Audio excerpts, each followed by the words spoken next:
नमस्कार साथियों, मैं हूं सुधीर कुमार। सोशल लर्निंग में आपका स्वागत है।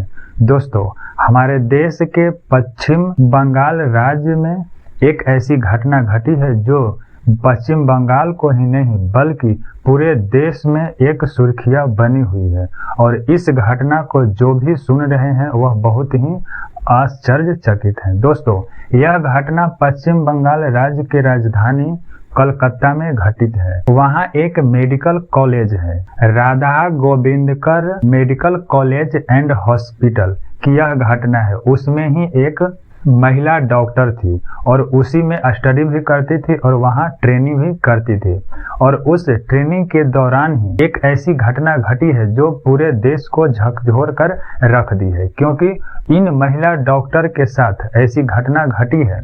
डॉक्टर की उम्र लगभग 31 वर्ष बताई जाती है और उस वक्त वह मेडिकल कॉलेज में ही उपस्थित थी। उनके साथ ऐसी घटना घटी है कि कुछ लोगों द्वारा उन्हें प्रताड़ित किया गया है और रेप भी किया गया है और रेप करने के बाद उन्हें हत्या भी कर दी गई है। दोस्तों, और इस घटना के बाद इस क्षेत्र में बहुत ही अशांति उत्पन्न हो गई है, क्योंकि एक महिला डॉक्टर की इस प्रकार की निर्दयतापूर्ण हत्या किसी भी देश में ऐसी स्थिति उत्पन्न हो सकती है कि पूरे देश को यह झकझोर कर रख दिया है। दोस्तों, इनके साथ घटने वाली जो इस घटना में है, एक वहीं के आरोपी हैं संजय रॉय। उन्होंने ही इस तरह की घटना का अंजाम दिए हैं।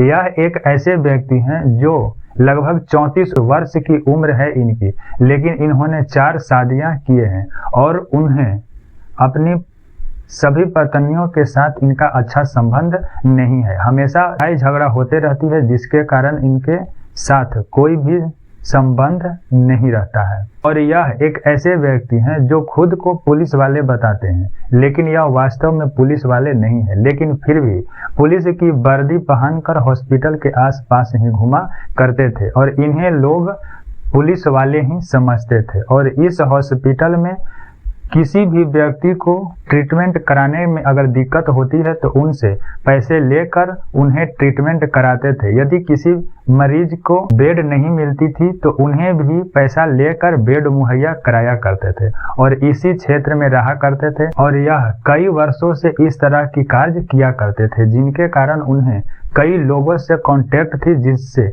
किसी भी तरह की इन्हें कोई समस्या उत्पन्न नहीं होती थी। यहाँ तक कि इनके हिंसक प्रवृत्ति होने के कारण काफी लोग डरा करते थे।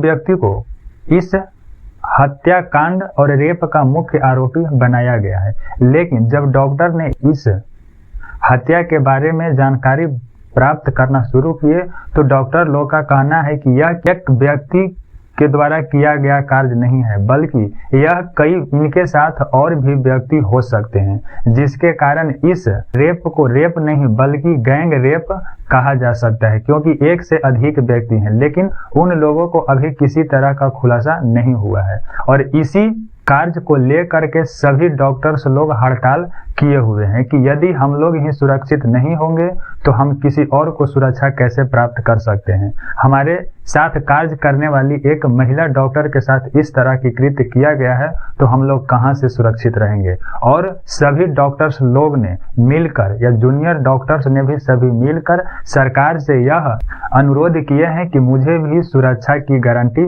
दी जाए। यदि इस तरह का कार्य होती है तो हम लोग अपने आप को सुरक्षित कैसे महसूस करेंगे, जिस कारण से कई ऐसे क्षेत्र हैं जिसमें इस तरह की आंदोलन होना शुरू हो गया है। लेकिन धीरे धीरे यह आंदोलन शांत हो गई है और पश्चिम बंगाल के मुख्यमंत्री ममता बनर्जी ने यह भी कहे हैं कि इस कार्य के लिए, इस घटना के लिए जो भी मुख्य रूप से आरोपी हैं या जो भी इस घटना में शामिल हुए हैं उन्हें किसी तरह से बख्शा नहीं जाएगा। और उन्होंने यह भी कहे हैं कि इस तरह की घटना के लिए सीबीआई को भी जांच करने की मंजूरी मिल गई है। दोस्तों, आज बुधवार है, यानी कि आज से सीबीआई को यह केस दे दिया गया है और उसका जांच पड़ताल सीबीआई द्वारा ही किया जाएगा और उसके बाद इस जुर्म में जो भी शामिल होंगे उन्हें कड़ी से कड़ी सजा दी जाएगी। दोस्तों, यह एक ऐसी घटना है जो हमारे प्रदेश की ही नहीं बल्कि देश में भी इस तरह की घटनाओं को शर्मिंदा महसूस होना पड़ता है, क्योंकि हमारे ही देश की बेटी बहन है और उनके साथ इस तरह के कार्य किया जाता है जो कि बहुत ही अशोभनीय है और इस तरह की घटना नहीं होनी चाहिए। इस तरह की घटना के लिए जो भी जिम्मेवार है उन्हें कड़ी से कड़ी सजा देनी चाहिए। दोस्तों, यदि मेरे चैनल को सब्सक्राइब नहीं किए हैं तो सब्सक्राइब भी कर लीजिएगा। धन्यवाद।